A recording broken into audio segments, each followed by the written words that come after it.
Subcommittee will come to order. Subcommittee is meeting this morning to examine the status of the Coast Guard's major acquisition program and hear from the Commandant on what his plans are to restore public faith in the program.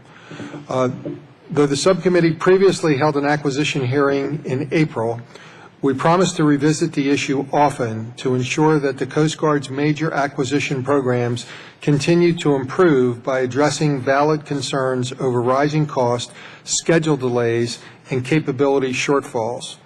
As part of our oversight effort, the committee asked the Government Accountability Office to review the current program to determine whether it is still on track and to make recommendations to ensure its success.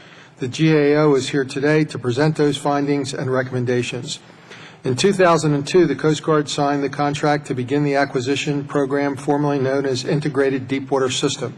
Deepwater was supposed to provide a complete recapitalization and modernization of the service's larger aging assets, as well as its outdated communications and information systems over a 20-year period.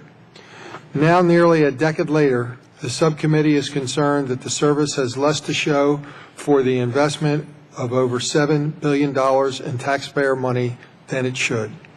The GAO found that the 2007 rebaseline for deepwater programs is no longer viable. Using that rebaseline as a guide of the Coast Guard's 17 large acquisition programs, 10 are over budget, 8 are behind schedule, and 6 are both over budget and behind schedule. I hope that the Commandant will address this issue and update the subcommittee on his efforts to provide a more realistic appraisal of total acquisition cost and timelines.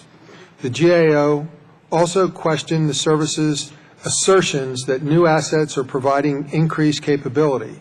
It noted that some new assets are not performing at full capability, while others still need to go through operational tests and evaluation to assure they do perform as required. Take, for example, the National Security Cutter. Despite an investment of over $3 billion, the GAO and Inspector General have both reported that the National Security Cutter is currently not performing at its planned capability. The subcommittee is very concerned, and I don't know how to underscore that enough, they're very concerned, that the Coast Guard has not yet taken steps to address those capability gaps. The service needs to develop a plan to provide air surveillance support for the NSC and achieve 225 days away from home port. The service also needs to expedite the acquisition small boats for the NSC.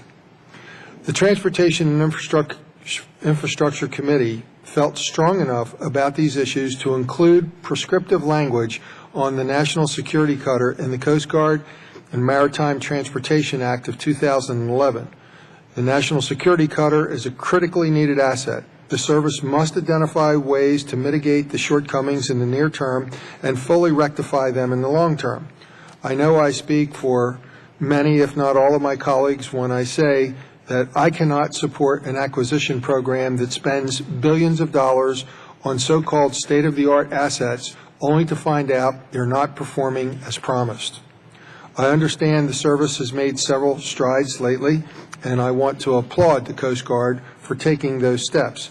However, since precious time and money was wasted under the old Deepwater program, I feel that we're now at a critical point where the rate of decline in legacy assets has overtaken the rate of progress in bringing new assets online. I'm very concerned that unless the Coast Guard can get this program back on track, the service will not be able to perform its critical missions. I know that the service is working hard to ensure that doesn't happen. I look forward to hearing from the Commandant on how these acquisitions are a good investment for the taxpayer and how we're going to get the results that we were promised. I want to thank the witnesses for being here today, and now I'll turn to Mr. Larson. Mr. Chairman.